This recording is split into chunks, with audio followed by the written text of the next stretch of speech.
The other week I got asked an absolutely fantastic question, which I think is very, very important. How am I supposed to practice for my interviews if I've got January mocks? And you know what? That makes so much sense. It's so hard to balance your A-levels and your exams with practicing for mock interviews. So what are we gonna do? We're gonna figure out a plan so that you guys can balance revision alongside your mock interviews. Let's get straight into the video. So I completely get where you're coming from, because doing 3 or 4 A-levels is very daunting, very overwhelming, and it's very stressful. So what you want to do when you're practicing for your interviews is be really time efficient. So my first tip is to use your free periods to set up mock interviews with people that are in the same situation as you. Say for example you've got a free period with your friend as well, and it's from 10 AM to 11 AM. Basically what you can do is plan your mock interviews in that time period. So you both decided, right, we're going to do this mock interview on Monday from 10 to 11 AM, and that's going to be doing the interview and going through some feedback as well. If you're going to be the interviewer, then you have to spend 15 minutes on Sunday evening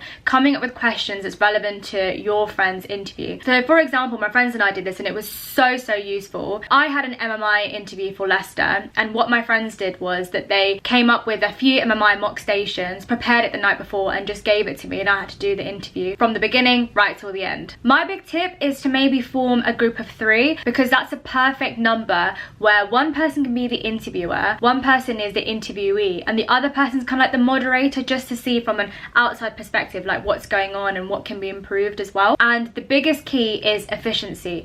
All you have to do is set a date and stick to it. You guys are going to be responsible for each other's interview preparation, so you have to choose reliable people who are going to do the interview prep and ask you the questions really well as well. And once you've formed your interview questions, a really good idea is to maybe print it out using your school printer or your printer at home, so that the person who's receiving the questions, they can look at the questions afterwards and write down any notes and feedback ideas as well. So I think the best structure to kind of figure out how you're doing and how to improve is by using what went well, even better if, and what next. This seems like such a secondary school thing to say, but I genuinely think it works because, well, this is what my school used whenever they were giving us feedback, and I think it's just a really good way to see what the good points are in terms of how you did your interview and what are some of the bad things. So I'm going to insert a mock interview timetable right now, and this is for 3 people: person A, person B, and person C. These 3 people will have at least 1 mock interview a week, and obviously they'd have more depending on when their interview is, and all you have to do is spend 15 minutes the night before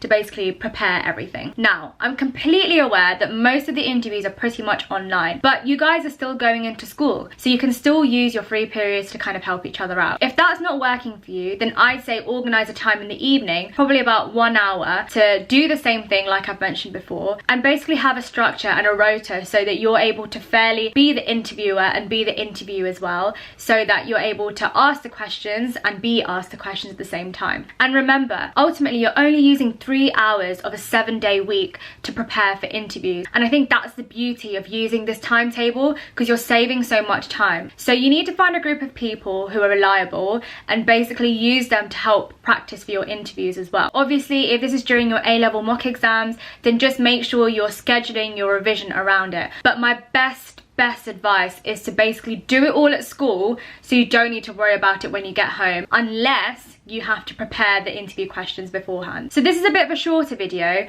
but I think it's a really important concept to kind of get to grips with, because balancing A-level mocks and medical applications is very stressful, and I've been there and I've done that, and I completely get it. If you have any questions about what I've just spoken about in this video today, then do comment down below. But if you did enjoy this video, then give it a like, a thumbs up, which is the same as a like, and make sure you comment and subscribe as well. Do share this with your friends who are going through the same process as you, because remember, you're working with your friends because you all want to be doctors at the end of the day, so they're not your competition, they're there to help you.